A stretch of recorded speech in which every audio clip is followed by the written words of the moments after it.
All right. So this is going to be a video solution for the chapter 4 practice test that I gave you in class. Hope this is going to help. We'll see how many people actually use it from the number of views I get on YouTube. Just for your viewing pleasure, I'm going to scroll through this practice test. But everyone who is watching this should probably have a hard copy of this in front of them. So the goal of this practice test is to have done this in 1 hour with your study sheet. And of course, the faster is better. The quest that I am giving you is going to be 40 minutes long, plus the extra time. And yeah, here we go.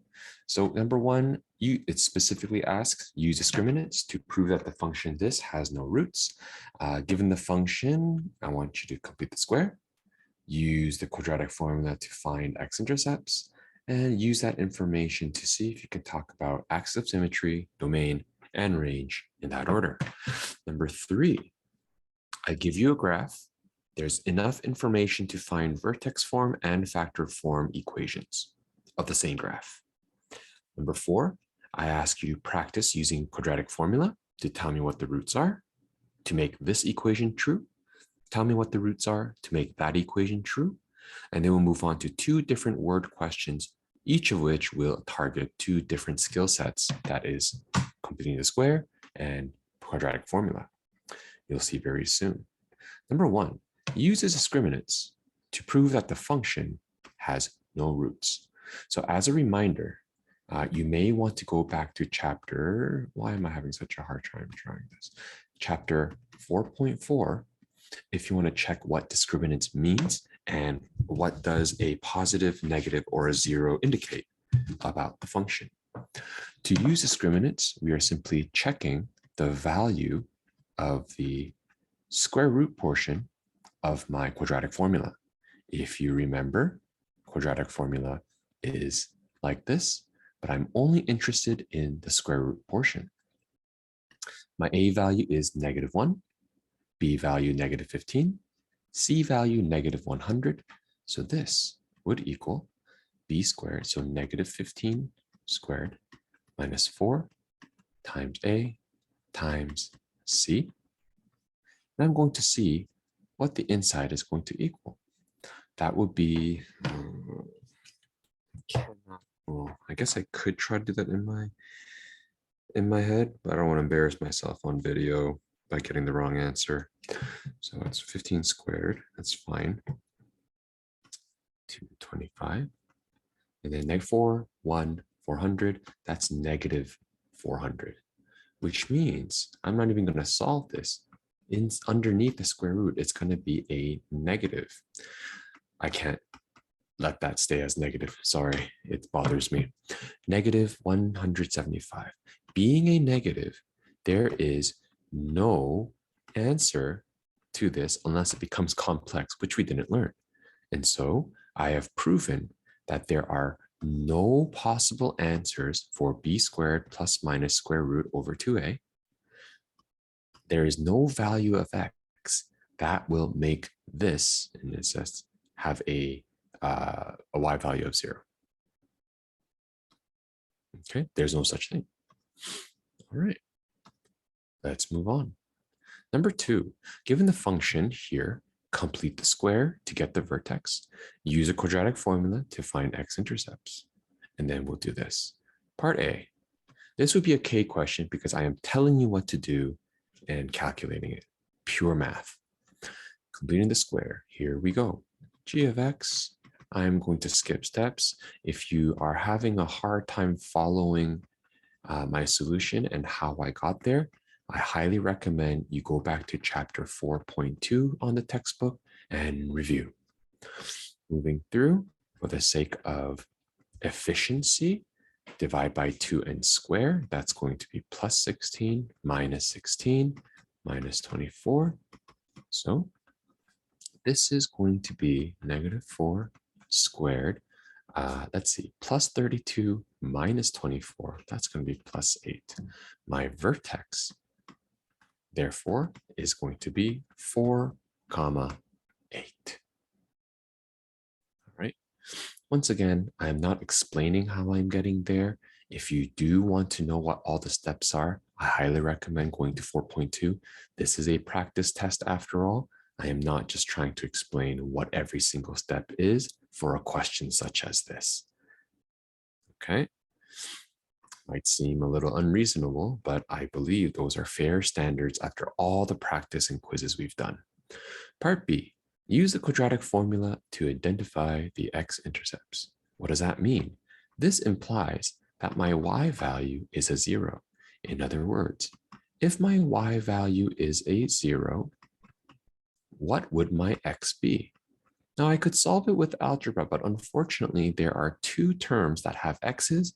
They cannot be simplified any further using normal algebra. And so I am going to use the quadratic formula.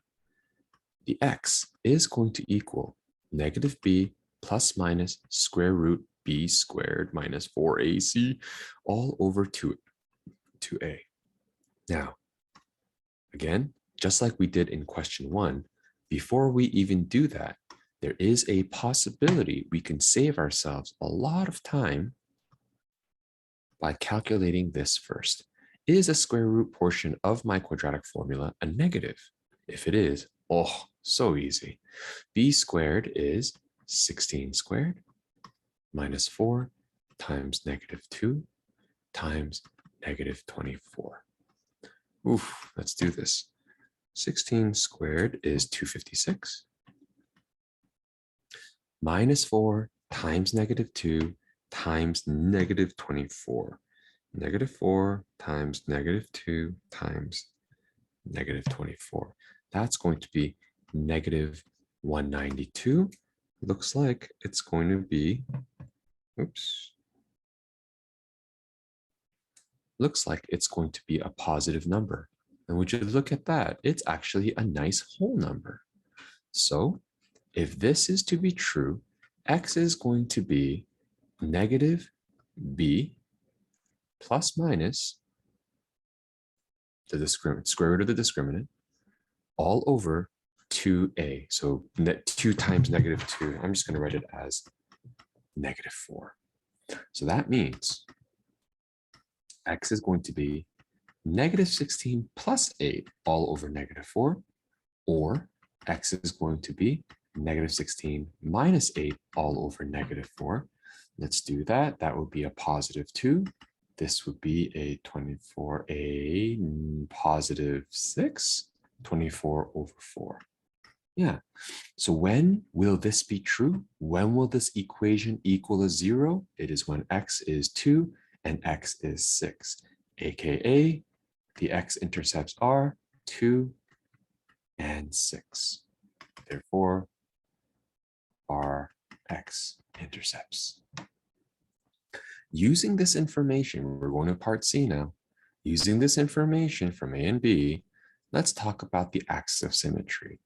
If we drew a graph based on the x-intercepts, I think you should be able to calculate the average between the two to figure out what the axis of symmetry is. That will be the average of 2 plus 6 over 2. That would be 8 over 2. That's a 4. The axis of symmetry is at x equals 4. But you know what? If you chose to use letter A, the vertex resides on the x value of 4.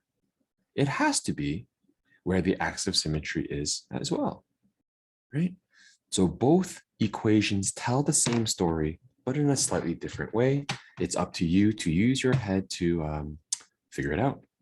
Domain, well, being a parabola, domain is unrestricted, but for the range, I think you've gathered, it keeps on going down, down, down, but the highest point possible is a value of 8.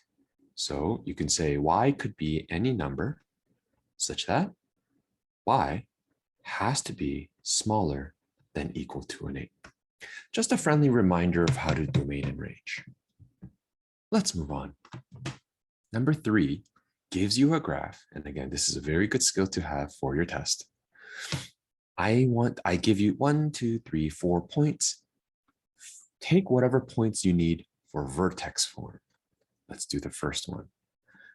If you're doing in vertex form, remember, the function is going to take the form of a x minus h squared plus k. H and k represent the x and y points of the vertex. So you can actually quickly plug in a positive 6 and a positive 4 immediately.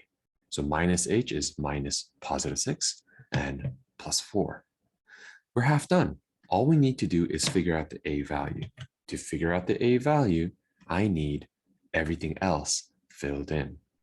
Where am I going to get an x and a y? Well, did you know that that's an x and that's a y? That's an x and that's a y, and that's an x and that's a y. As long as we use a point that is not one of the points we already used, it's fair game. Let's use a number, a value that I think, I don't know, let's just use this one just because, okay?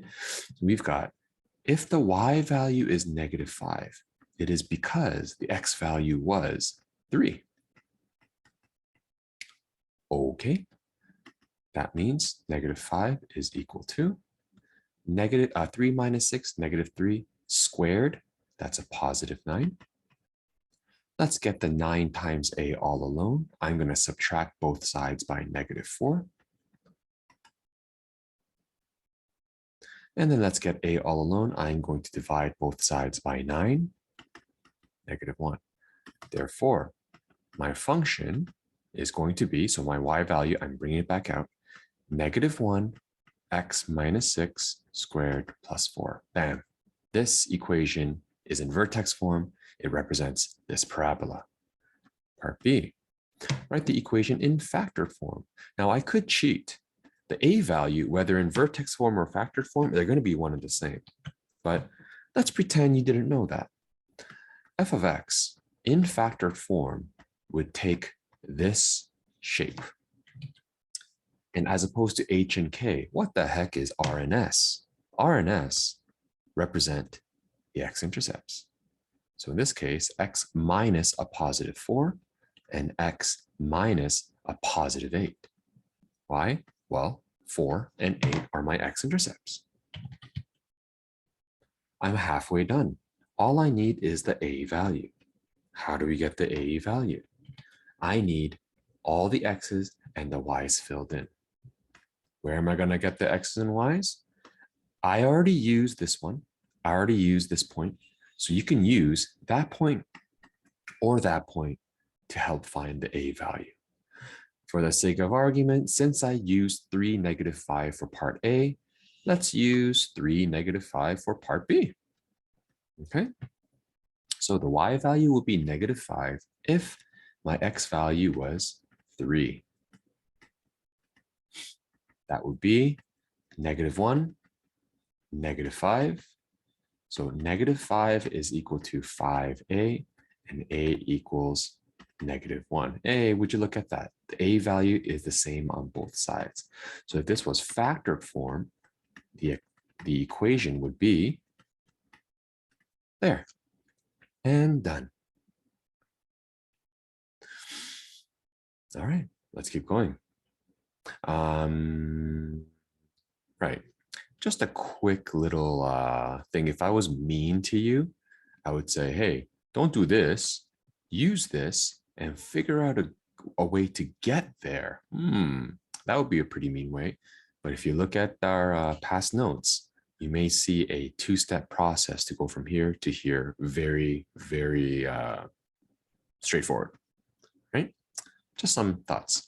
Moving on, number 4. Use a quadratic formula to determine the roots of the equation. Since this is an open space, I'm going to continue using this area. 4a. The y value, the equation is already set to 0. So I can actually plug in into the quadratic formula right away. In this case, my a value is a 3, b value is a 1, and the c value is a 7. I will first do my discriminant just to check if it's going to be a positive value or not. B squared is a 1 minus 4 times a times c. Yes, Why am I saying yes? Because you will see that this is a 1 minus an 84. The square root is a negative number. I can't do it. Therefore, you can say 3x squared plus 6x plus 7 equals 0 has no root or no solution.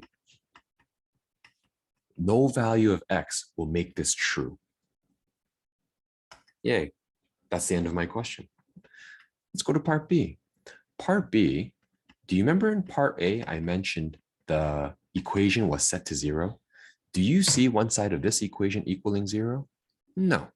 So I need to do some algebra, subtract both sides by 6x, so add both sides by 1, so that one side is equal to 0 and the other side is the way it is.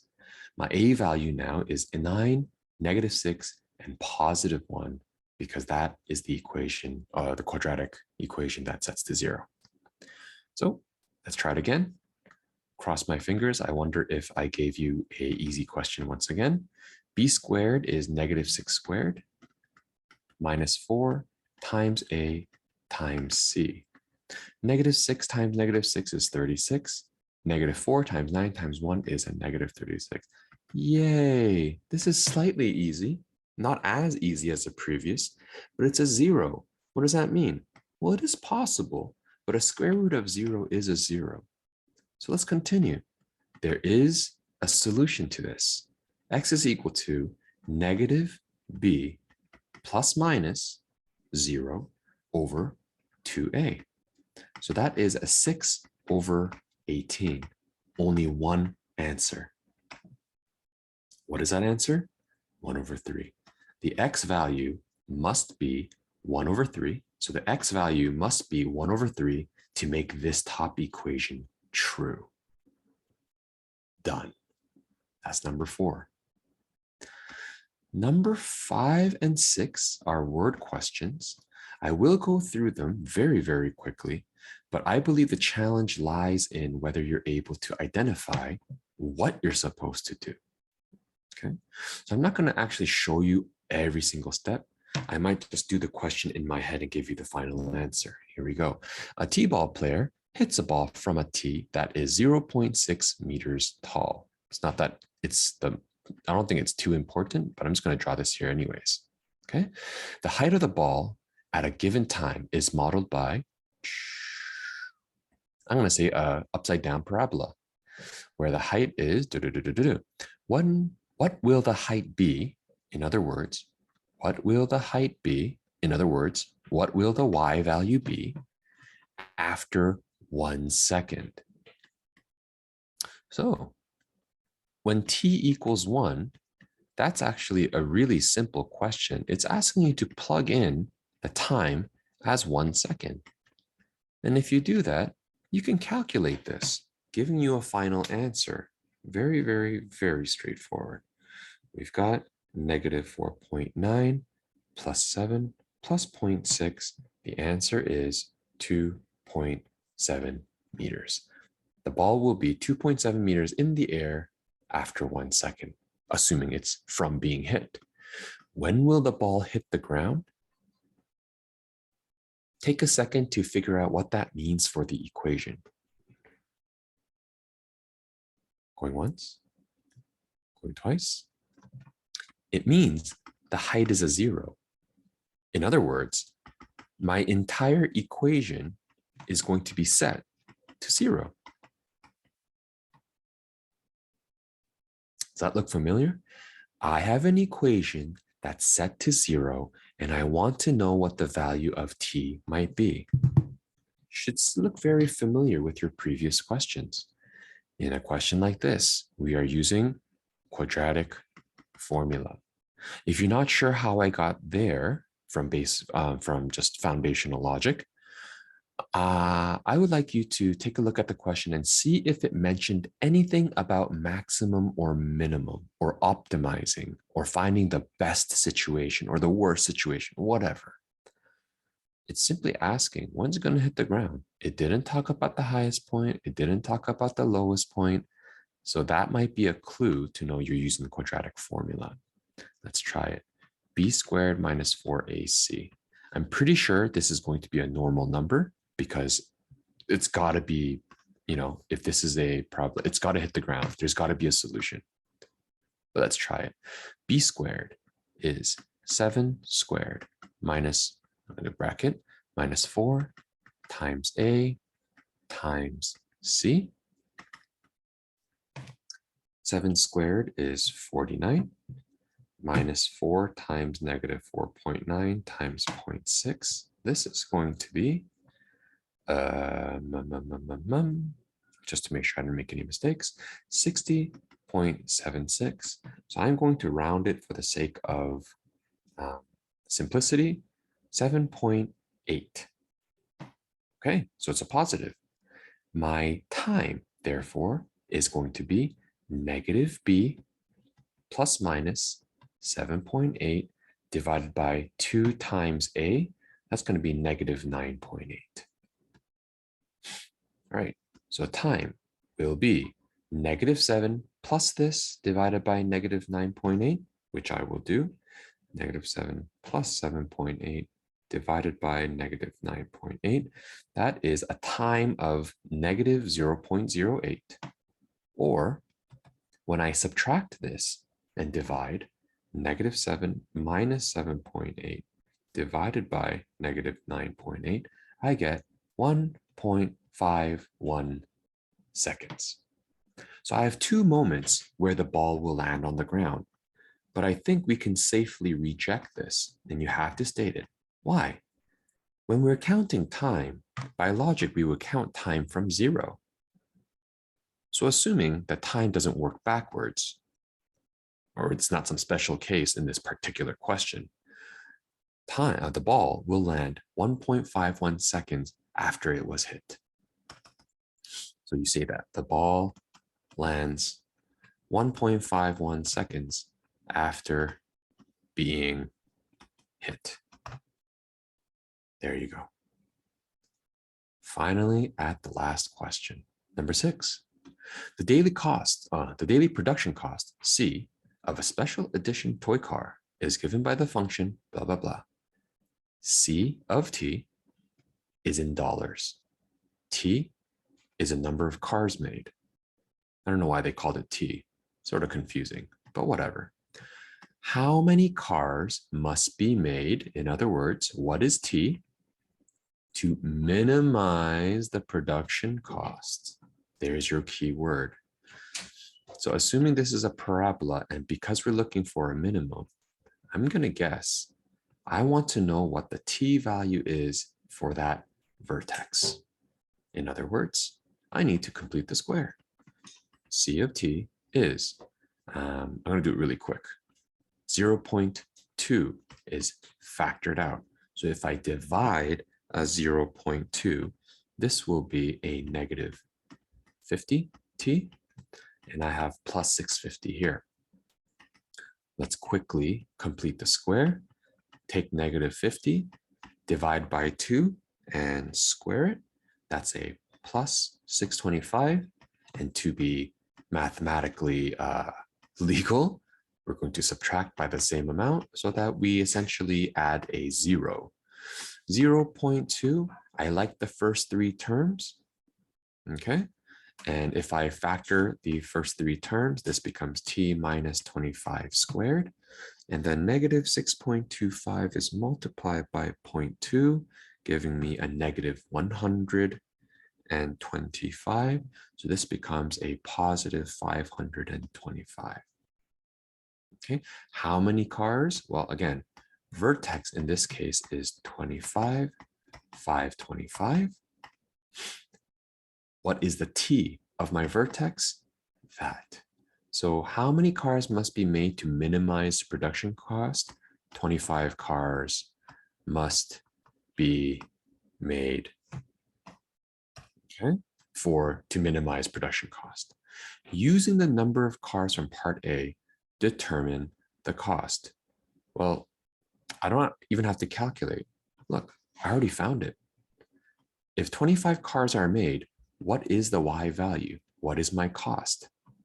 It's going to be 525 in dollars. So part B, without even doing any calculations, the minimum cost will be $525. Done. Okay. Even my explanation video, I don't know how much time it actually took, but I don't think I even took 40 minutes for this. Okay, I'm going to stop us here and I will timestamp all of the questions from numbers 1 to 6. I hope it will be of use to you. Study hard and we will see you after the long weekend.